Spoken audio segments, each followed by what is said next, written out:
Hey, what's up guys? Welcome back to another video. In today's video, I'm going to be showcasing you how to turn on and off your flashlight in two different ways on your Samsung Galaxy S26 Ultra. So let's get started. Now, the simplest and the easiest way is going to be pulling down from the top right corner to see the control menu. Here, pull it down again a little bit further until you see the flashlight icon, which is going to be looking like a flashlight, but it's written as torch. You can simply click on it and it's going to turn on the flashlight. Tap it again and it will turn off the flashlight. That's going to be the one way to do it.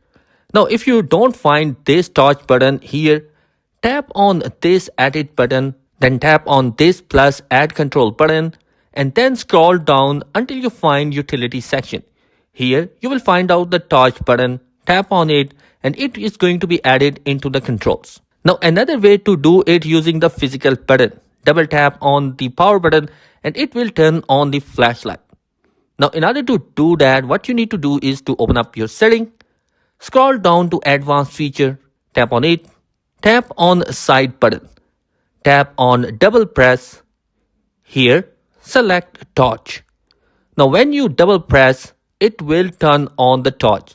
So basically, these are the two methods through which you can turn on the torch on your Samsung Galaxy S26 Ultra or any Samsung phone. I hope this video will be helpful for you. Thanks for watching. Be sure to subscribe. Peace.